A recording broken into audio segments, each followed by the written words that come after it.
My dear student, मैं मोहम्मद समीम और आप देख रहे हैं हमारा यूट्यूब चैनल एग्ज़ाम सर। यदि हमारे चैनल पे नए हैं तो सब्सक्राइब कीजिए, बेल आइकन को प्रेस कीजिए ताकि लेटेस्ट वीडियो की नोटिफिकेशन आप तक पहुंच सके।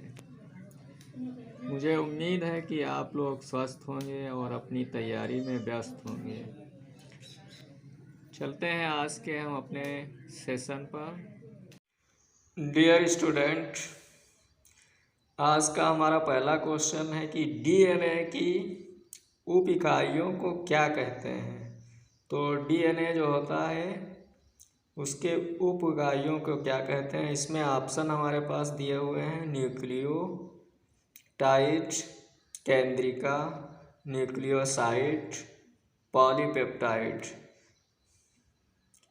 मैं आपको बताना चाहता हूँ कि न्यूक्लिक एसिड जो होते हैं ये दो प्रकार के होते हैं। एक तो डीएनए होता है, दूसरा आरएनए होता है। तो डीएनए की उप इकाइयों को पूछा है, इसलिए nucleotide is correct answer. Option A is correct. Next question पे हम लोग चलते हैं और अगला क्वेश्चन है कि डीएनए के दो स्ट्रैंड बंधे होते हैं। डियर स्टूडेंट, मैं आपको बताना चाहता हूँ कि डीएनए का डबल स्ट्रैंड मॉडल जो है वाटसन और क्रिक ने दिया था, इसलिए इनको नोबेल पुरस्कार से भी नवाजा गया था। तो यहाँ पे क्वेश्चन हमारा है कि डीएनए के दो स्ट्रैंड बंधे होते हैं। हमको ये बताना है कि डबल हेलिक्स होता है वो किन बंधों के द्वारा। फर्स्ट पे दिया है हाइड्रोजन बंध द्वारा, सह संयोजक बंडलों द्वारा, स्थिर वैद्युत बल द्वारा या वांडर वाल्स बलों द्वारा। तो इसमें हमारा A option is correct. Hydrogen बांडों द्वारा ये बंधे होते हैं। A option is correct. Next question पे हम लोग चलते हैं और अगला क्वेश्चन हमारा है कि निम्नलिखित में से कौन से भाग वनस्पति और जंतु दोनों ही कोशिकाओं में पाए जाते हैं, हमको ये बताना है। फर्स्ट पे दिया है कोशिका कला, हरित लवक, रिक्तिका।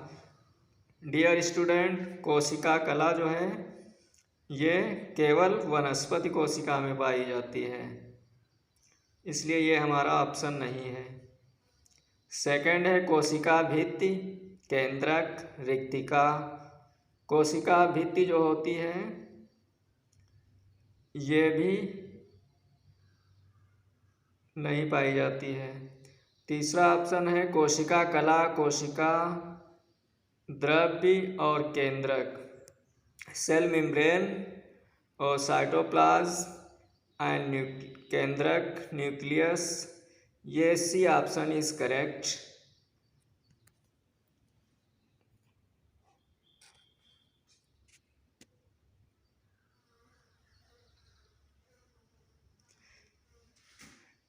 सेल मेम्ब्रेन, कोशिका द्रव्य, केंद्रक, ये जंतु तथा वनस्पति दोनों कोशिकाओं में पाए जाते हैं, इसलिए हमारा C option is correct. Next question पे हम लोग चलते हैं और अगला क्वेश्चन है कि प्राणियों में निम्न में से किस प्रकार के संयोजी ऊतकों में वसा संग्रहित होती है। फर्स्ट में दिया है एडिपोसाइट, कॉन्ड्रोसाइट, ऑस्टियोसाइट, रेक्टिकुलोसाइट। तो प्राणियों में जो वसा किस रूप में, संयोजी ऊतक में किस रूप में वसा संग्रहित होती है, तो एडिपोसाइट जो होता है उसी में ये संग्रहित होती है, इसलिए हमारा A option is correct. Next question पे हम लोग चलते हैं। अगला क्वेश्चन हमारा है कि निम्न में से किस कोशिका अंगक से लाइसोसोम बनता है?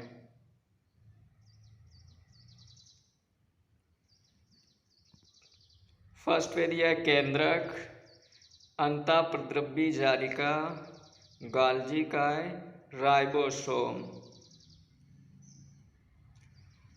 दोस्तों बता दें आपको कि गाल्जी काय जो होता है इसकी खोज कैमिलियो गाल्जी नामक वैज्ञानिक ने की थी, इसलिए इसमें हमारा सी ऑप्शन इज करेक्ट। अगले क्वेश्चन पे हम लोग चलते हैं। क्वेश्चन नंबर 6, प्राणी कोशिका में कोशिकीय श्वसन का स्थान कौन सा है? फर्स्ट पे दिया राइबोसोम, माइटोकॉन्ड्रिया, अंतःप्रद्रव्य जालिका, इंडोप्लाज्मिक रेटिकुलम इसी को बोलते हैं इंग्लिश में, और लाइसोसोम दिया है। तो इसमें हमारा B option is correct, mitochondria. Dear student, मैं आपको बताना चाहता हूँ कि बायोप्लास्ट इसी को बोला जाता है, और बायोप्लास्ट नाम किसने दिया था? अल्टमान नामक वैज्ञानिक ने दिया था। और माइटोकॉन्ड्रिया सी बेंडा नाम के वैज्ञानिक ने इसे माइटोकॉन्ड्रिया का नाम दिया था। और अगला क्वेश्चन नंबर 7 हमारा है कि निम्न में से कौन सा एक कोशिकांग प्राणी कोशिका में अनुपस्थित होता है? फर्स्ट पे दिया है कोशिका कला, अंतःप्रद्रव्य जालिका, इंडोप्लाज्मिक रेटिकुलम बोला जाता है इसको, कोशिका भित्ति, सूत्र कणिका। तो इसमें हमारा सी ऑप्शन इज करेक्ट, कोशिका भित्ति जो होती है वो प्राणी कोशिकाओं में अनुपस्थित होती है। यह वनस्पति कोशिका में पाई जाती है। नेक्स्ट क्वेश्चन है हमारा कि किसी कवक की कोशिका भित्ति पादपों से भिन्न होती है क्योंकि इनमें होता है, फर्स्ट पे दिया है सेलुलोज, काइटिन, कोलेस्ट्रॉल, ग्लाइकोजन। तो डियर स्टूडेंट बताना चाहते हैं कि कवक की जो कोशिका भित्ति पादपों से भिन्न होती है किस प्रकार से? इसमें काइटिन नाम की प्रोटीन जो है वो पाई जाती है, इसलिए हमारा B option is correct. Next question पे हम लोग चलते हैं, और अगला क्वेश्चन हमारा है कि निम्न में से किसमें संकुचनशील प्रोटीन होते हैं? फर्स्ट पे दिया है तंत्रिका ऊतक, पेशी ऊतक, अस्थि ऊतक, रुधिर ऊतक। तो संकुचनशील प्रोटीन किसमें पाए जाते हैं? इसमें हमारा बी ऑप्शन इज करेक्ट। पेशी ऊतक जो होते हैं वो संकुचनशील प्रोटीन के बने हुए होते हैं। जैसे हमारा हृदय है वो इसी प्रकार की पेशी ऊतकों से बना होता है, और संकुचनशीलता का उसमें गुण भी पाया जाता है। तंत्रिका ऊतक जो होता है यह मानव शरीर का सबसे बड़ा ऊतक है। अस्थि जो कैल्शियम और फास्फोरस से मिलकर बनी होती है। नेक्स्ट क्वेश्चन पे हम लोग चलते हैं। निम्न में से वह कौन सा पदार्थ हमारी पेशियों में संचित होता है जिसमें ऐंठन होती है? फर्स्ट पे दिया है CO2, लैक्टिक अम्ल, जल, एल्कोहल। तो इसमें हमारा बी ऑप्शन इज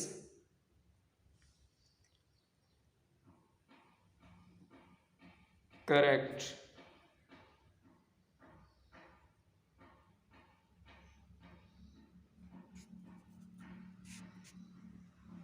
लैक्टिक अम्ल जो होता है वो ऑक्सीजन की उपस्थिति में किस में कन्वर्ट हो जाता है, कार्बन डाइऑक्साइड में, और प्लस H2O यानी जल में टूट जाता है।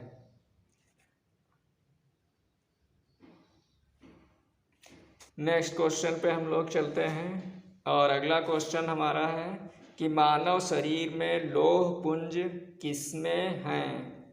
हमको ये बताना है कि मानव शरीर में लौह पुंज किसमें होते हैं। फर्स्ट पे दिया है अस्थि, रक्त, दंत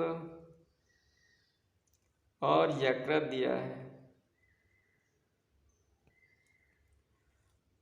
तो अस्थि जो होती हैं वो कैल्शियम से बनी हुई होती हैं बोन्स, और हमारे दांत जो होते हैं वो भी कैल्शियम पाई जाती है उसमें।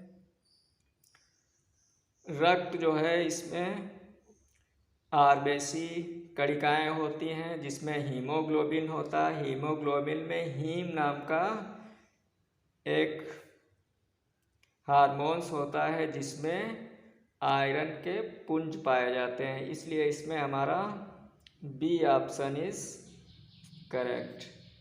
नेक्स्ट क्वेश्चन पे चलते हैं और ये हमारा आज का अंतिम क्वेश्चन है कि निम्न में से किस जगत में प्रोकैरियोटिक कोशिकाओं का प्रकार पाया जाता है। हमको ये बताना है कि वो कौन सा जगत है जिसमें प्रोकैरियोटिक टाइप की कोशिकाएं पाई जाती हैं। तो फर्स्ट पे दिया है मोनेरा, प्रोटिस्टा, फफूंदी, पादप। तो मोनेरा जो मोनेरा जो होता है इसमें प्रोकैरियोटिक टाइप की कोशिकाएं पाई जाती हैं, इसलिए ए ऑप्शन इज करेक्ट। आज के क्वेश्चन साइटोलॉजी के थे, ये कोशिका विज्ञान से संबंधित थे और अक्सर परीक्षाओं में पूछे जाने वाले प्रश्न थे। ध्यान से पढ़िएगा। अगर वीडियो पसंद आई तो लाइक करिए।